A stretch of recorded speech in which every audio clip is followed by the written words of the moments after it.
Hello hello नमस्कार दोस्तों। मैं आज आपको बताना चाहता हूँ कि अगर कोरोना एस्ट्रोलॉजी से प्रभावित है, मतलब अगर वो एस्ट्रोलॉजी के हिसाब से चल रहा है, मतलब उसका जो कहर है वो एस्ट्रोलॉजी के हिसाब से अगर चल रहा है तो 2 अगस्त से कोरोना कम होना शुरू हो जाएगा।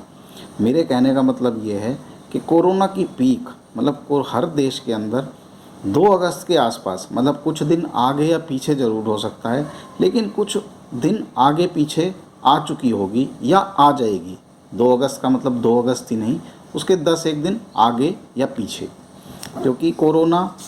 अगर मान लो एस्ट्रोलॉजिकली बेस्ड है तो 2 अगस्त को बुध जो है वो मिथुन राशि से निकलकर कर्क राशि में चले जाएंगे, जिससे बुध और राहु की युति ख़त्म हो जाएगी और राहत मिलनी शुरू हो जाएगी।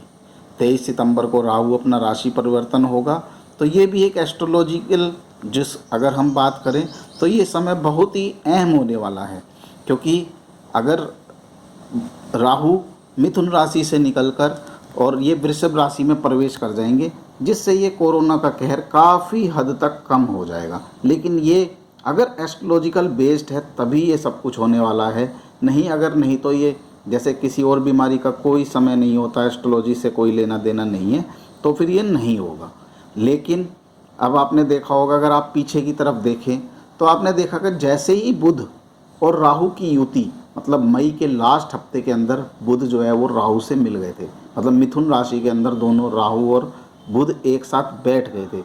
तभी से ही कोरोना ने अपना विकराल रूप धारण करके और पूरे संसार के अंदर कहर मचाना शुरू कर दिया। लेकिन जहाँ तक मेरा ख्याल है तो बुध और राहु की युति जिस दिन भी निकल कम मतलब अलग हो जाएंगे, मतलब बुध राहु से निकलकर कर्क राशि में अपनी चले जाएंगे, उससे काफ़ी हद तक एक कोरोना के केसेस में राहत मिलेगी और काफ़ी हद तक केसेस कंट्रोल में हो जाएंगे। मतलब 2 अगस्त का मतलब ये नहीं होता, जैसे मान लो 23 मई के आसपास अगर बुध राहु से अगर मिले थे तो उसी दिन पीक नहीं आई थी, उनको पीक आते आते 1 डेढ़ महीना लग गया था। तो ऐसे ही जैसे ही मिथुन राशि से निकलेंगे बुध और कर्क की तरफ चले जाएंगे अपनी चौथी राशि के अंदर, तो वहाँ पर जाने के बाद मतलब एक पीक टाइम आएगा और कर्व जो है ना, जो कोरोना का कर्व है वो बहुत सारे देशों के अंदर फ्लैट होना चालू हो जाएगा। मतलब आएंगे मैक्सिमम आ जाएंगे, उसका कभी कभी लगेगा 2000 5000 ज़्यादा आ गए, किसी दिन कम आ गए, तो कर्व जो है वो फ्लैट होना चालू हो जाएगा। और उसके बाद 23 सितंबर तक ये कोरोना का ग्राफ अपना डिक्लाइनिंग, हर देश के अंदर डिक्लाइनिंग मतलब नीचे की तरफ मुड़ना चालू हो जाएगा। और जैसे आपने देखा कि 23 मई के आसपास, क्योंकि बुध और जो राहु की युति होती है ये जेल खाना, कैद खाना और पागल खाना, इसके अंदर बहुत सारे लोग डिप्रेस हो गए हैं। डिप्रेस होने के बाद उन्होंने गलत डिसीज़न लिए हैं, कुछ लोगों ने सुसाइड भी किया है, जिसमें सुशांत सिंह राजपूत, उनकी एक सेक्रेटरी ने सुसाइड भी की है। हमारे ऐसे बहुत जानकार हैं, मतलब जो जानकार हैं जो डिप्रेशन में चले गए। तो एक